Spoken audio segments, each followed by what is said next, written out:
Hi, I'm Kira Payne, and today I'm here with Miss Monge. And so, Miss Monge, what do you do here at Parkview? I teach social studies and I'm also the sophomore class sponsor.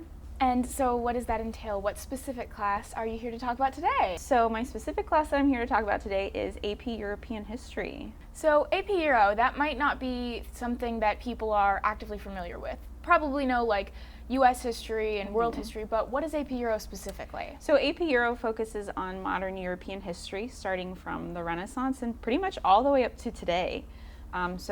We just wrapped up our last unit and we were talking about what's going on between Russia and Ukraine right now. So it really covers a pretty wide range of content. All right, so yeah, this seems like very useful content that people could use for a variety of things. Why do you think students should specifically be taking this class? Is there any jobs, careers, or specific fields that would benefit from it? Oh, absolutely. So it's kind of a wide range. So obviously, like if you like history and you want to pursue history in college, it's a good class to have. It's also really good to take if you're planning on pursuing law or pre-law or political science in college, because so much of the basis for laws around the world came from European law, and we focus so much on that throughout the course. That's really interesting. So about the course itself, what exactly can you go in expecting to see? Like what kind of structure exactly are you going to be working with in this class? So there's a variety of different things that we do because it's an elective course and it is AP. I give my students a lot of freedom and choice in how we do things. So, for example, majority of the students this year wanted to do a flipped classroom, so I had them do the lecture at home. And when they came into class, we had a more like roundtable discussion formatted class. There were topics where they wanted me to lecture, so instead of doing flipped classroom, I did more of like a college style lecture hall. We also do a lot of hands-on activities, simulations, mock trials. We just finished a simulation, our last one of the year. They were the European Union Council debating a new directive on chocolate, which was something that the European Union actually did debate on how chocolate should be made. It's a variety of things that we do, and a lot of it is student driven. Okay, that's really cool. I like the fact that in an elective class that, is choice, you continue to get to have that freedom of choice when it comes to the class that you're taking, because, APs kind of do have a history of being hard. So Yeah. giving choice and making it more fun for the students is definitely something that I think is very admirable. Are there any activities that you really enjoy or want to talk about? Oh yeah, I really like the mock trial that we do. We put Napoleon on trial.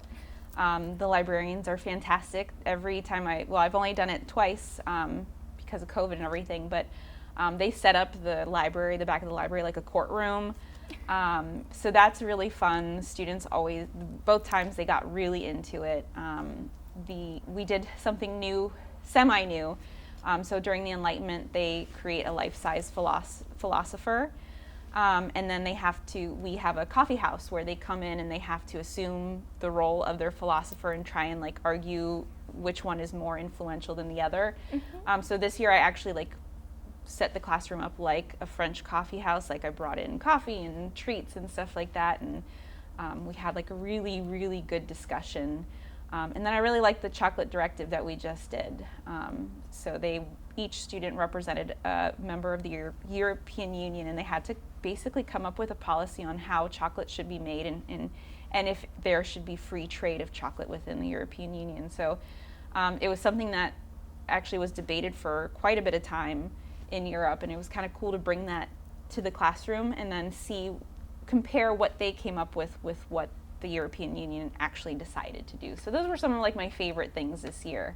This sounds like a very, exciting class to be a part of. It's definitely very interactive, which I think is really fun.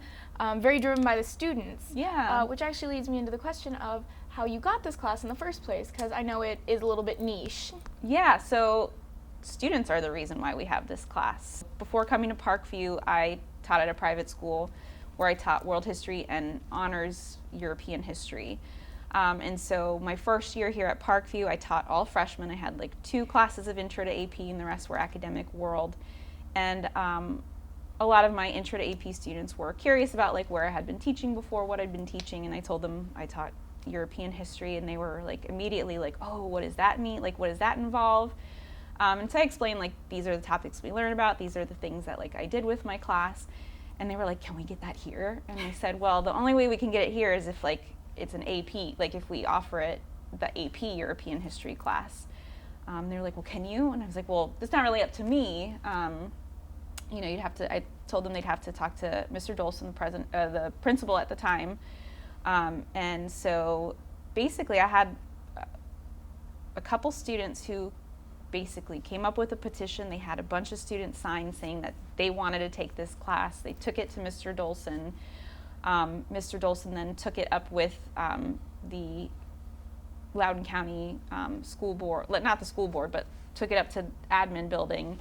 And really fought for it. The admin building was, the head of social studies was not really in favor of it, but Mr. Dolson really fought for it. The kids here fought for it, and so when we got the thumbs up to offer it, you know, the kids were like, well, you need to teach it.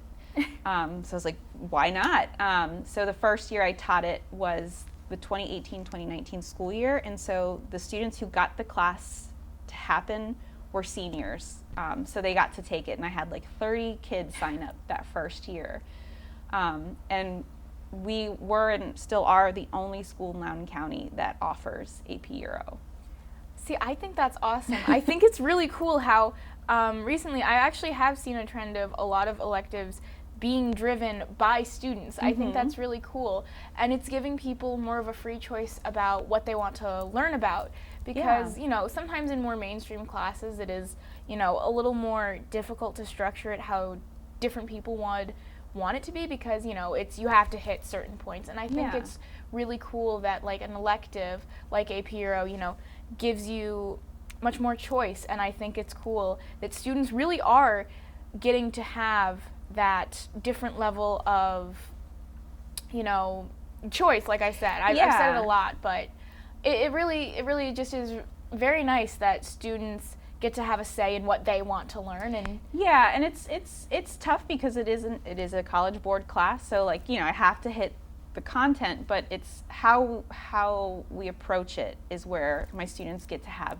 choices in how we approach it. Yeah, I think making, you know, education something that people get excited for and something people really want to do is just one of the best things ever. I think it's awesome when people are encouraged to go out and learn something new, and getting to have, you know, a class like this that's, you get choice, you have fun, you know, topics and activities to do. I think that really does, you know, drive people to maybe try something that they haven't before. Absolutely. So before we finish, would you like to say a word to the people possibly wanting to join AP Euro, or someone who maybe hasn't thought about it before? Yeah, I mean, I love this class, and it's not because, oh, I really love European history. It's like, I love it because there's so much that can be, like, I can do with it. Because it's an elective, like, you know, you don't have to take the AP exam. People, you know, this year, I think all of them are taking it, which is great. You know, when my first group of kids to take the full AP exam, they scored higher than the national average. Yeah. Since then, because of COVID and everything, I haven't had a group take the full, and there was 3 years where I didn't have anyone take the class, and so you know, I wasn't able to get it off the ground. But this year was the first year in 3 years where I had enough. You know, I got the thumbs up, and I have 12 wonderful people in my class, and you know, because there's so much freedom and stuff, like, you really get to have fun. And so even though it's an AP class and it's an elective, I think you really get a lot out of it. And if you're looking to have like a really unique learning experience, or you want to pursue, you know, a career in like the political sphere, it's really, I mean, colleges really look for that if you're applying to like law school and pre-law, political science, history, because like I said before, like so much of it is based on European law. And it's just different, you know, like obviously a lot of history that we learn is Western civilization focused. But, you know, I do make sure I include elements of other people from other parts of the world that are related to what we're talking about. So it's a great class. If you haven't taken an AP class, I'm very open to like teaching DBQs, LEQs, and stuff like that to like help you if you want to take the exam. And if you didn't take AP World and you do take the exam, you get credit. You get that same college credit. So like if you didn't feel ready for AP World, AP Euro is another opportunity to earn college credit for the same credits. It's just fun. All right. I think that this class is going to be very beneficial for people, you know, looking for something educational but also something really fun. Yeah. So yeah, I think that this class is definitely something that students should look into, especially if they're interested in it. And one last thing, we finally were able to take a field trip. So we went to the Holocaust Museum, and everyone just like, they said they left there like kind of changed in a way. They said they were so glad that they went and had that experience, and that's something I plan to, if I'm able to get enough students to take AP Euro next year, that's definitely something we're going to do. Awesome. Yeah. So, as always, it is up to the students to get this elective off the ground again this year. Yes, fingers crossed. So, yeah, fingers crossed, and let's hope that students are encouraged to do something that maybe it's stepping outside the box for them, which I think would be really awesome. I think so too. All right. Thank you for Thank being you. here with us today.